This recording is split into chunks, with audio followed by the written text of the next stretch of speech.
I met Esther years ago at church, and my first thought was, whoa, she's way too cool to be friends with me. And I was totally right, she is.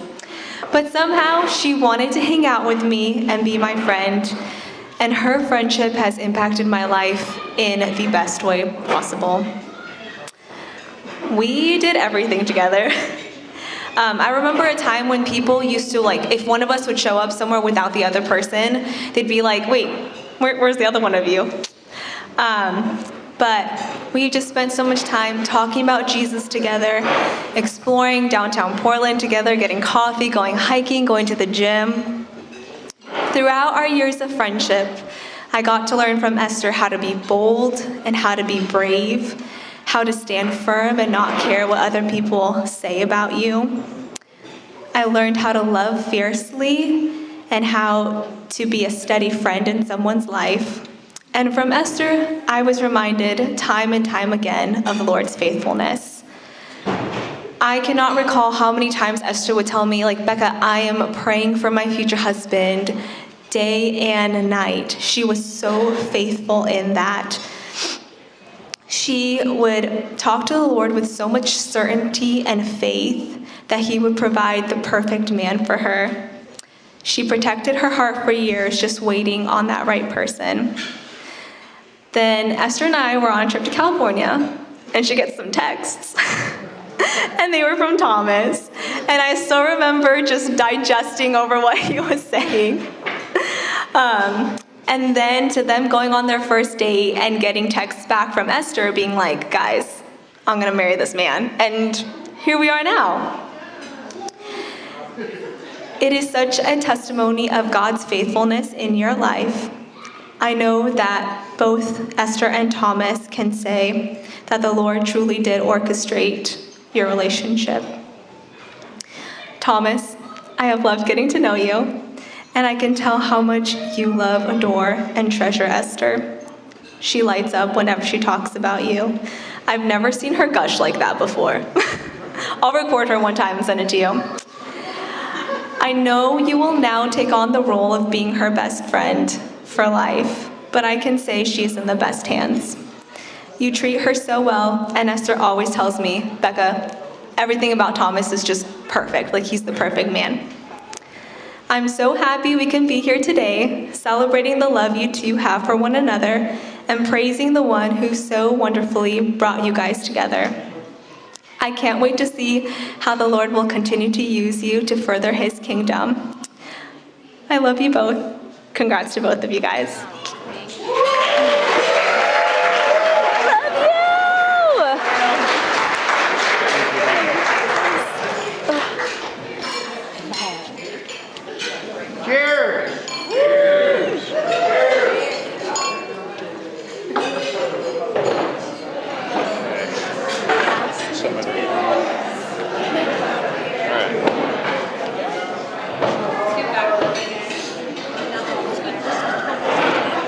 Back. I'm nervous.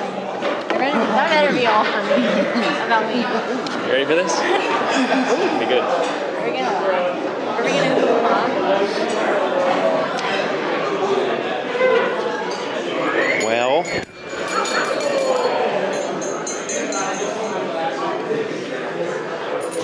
So much about life I can't even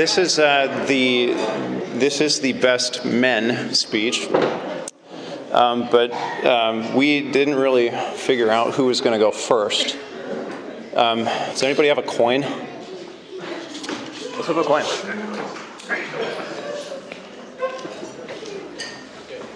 Heads or tails? Heads.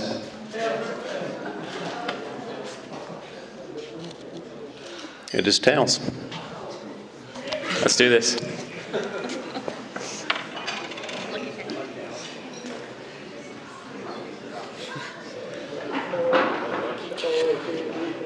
So this kind of settles it. After decades of competition, we get to, James and I get to call it a truce for who is actually the best man in the Bonner household.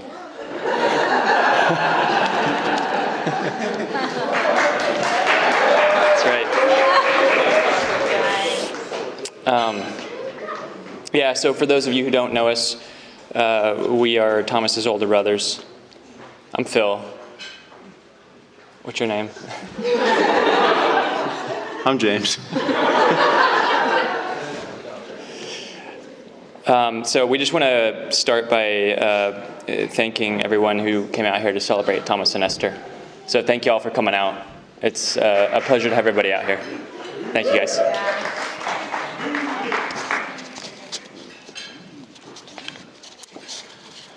We both also want to thank all the bridesmaids for looking so stunning. You guys really took the pressure off of all the groomsmen.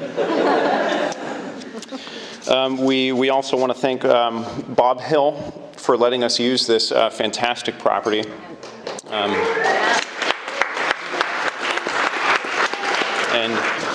And we would be remiss not to mention Thomas and our dad, Paul's sweat equity in getting this place in the shape that it's in. And, long winter days in the cold, rain, snow, and mud, clearing trees and burning burn piles and getting the place in the shape that it is that you see it today. What a fantastic setting for to have a wedding to celebrate these two.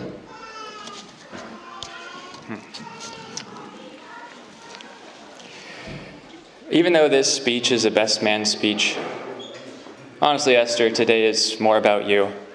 Thank you. Finally, someone really. No one just said thank you. You're absolutely beautiful. Tom, you tried your best.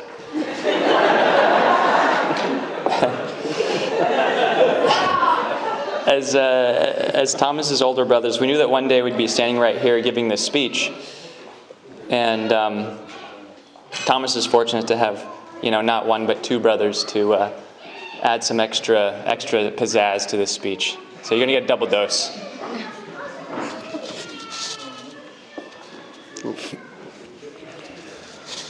So, as a lot of you know, Thomas is the youngest sibling in our family. And as the youngest sibling, Tom always had a bit of a youngest child complex, if you will. And that's going to be part of our theme of our speech. But since we're also giving this speech for Esther, to Esther, here's just a few things that we feel you should know about your new husband. And we also think it's important to point out that a good chunk of this toast came from Google AI. Yeah, that's right. There's some insights for your marriage from none other than two unmarried men getting a good chunk of their ideas from an experimental computer program. What could possibly go wrong with that? Sounds good to me. Okay, so first off, growing up, Thomas, he often felt the need to prove himself, with my athletic prowess and Tara's brains, James's obvious good looks, they didn't leave much room for poor Tom.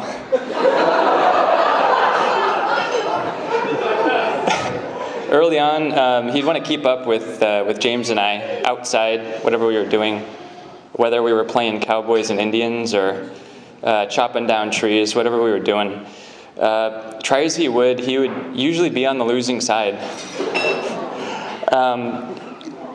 And it also led to him getting some pretty severe cases of poison oak in some pretty unsavory places.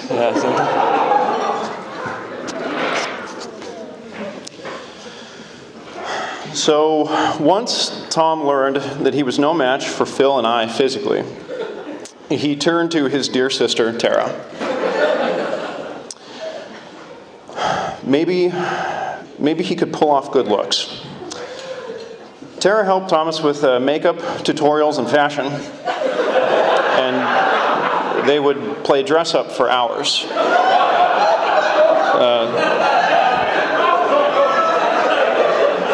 makeup, and nail paint included. But as things come to pass, eventually our sister Tara grew up, beautiful as all the Bonner women are, and Thomas was still just a guy. So, looking at his options, physical strength was out.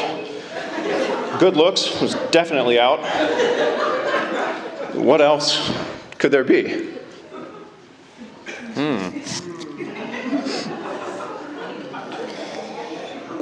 Well, for one, he was babied by mom growing up. Mom and dad, actually. Rules in general, rules applied less to Thomas than they did to other people. Whether it was free reign, going out with his friends, or just less discipline. Can't say spanking these days. He also became adept at getting other people to do things for him, even if he had to be somewhat manipulative.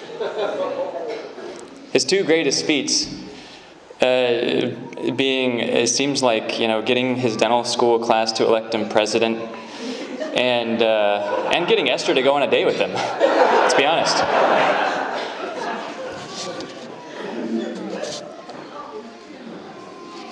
All kidding aside, you guys, it wouldn't be a best man speech without a little bit of roasting. Being the youngest had its ups and downs, I'm sure. I wouldn't know. But we've taken a look, at some of the questionable aspects, but I think the overall result is pretty obvious. Thomas has become the most driven, persistent, and discerning man that we know. He had to be, dealing with us every day. He became a man of confidence and humility, a man of honesty and hard work, things that we all witness on a daily basis. He may have been the youngest, but in many ways, he's already surpassed us.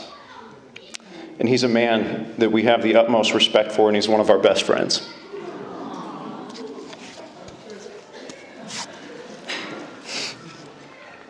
Esther, when Thomas told you he was the youngest, you may have seen a guy with a potential youngest child complex.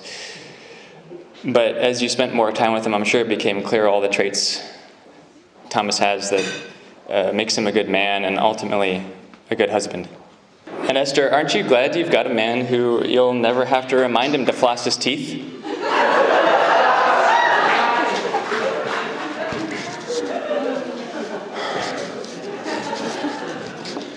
Through the years, we've seen Tom at his best and his worst.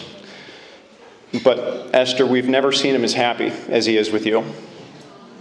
We also are so glad for Marina and John. Thank you for raising such a wonderful woman for our brother. So,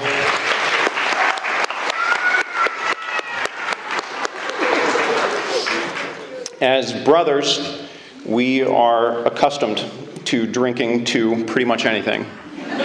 But today, we get to drink to something truly worthwhile. So with that,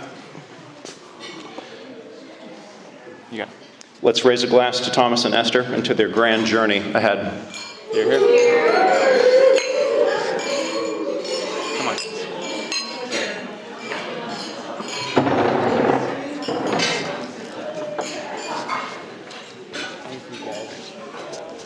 Love you, bro.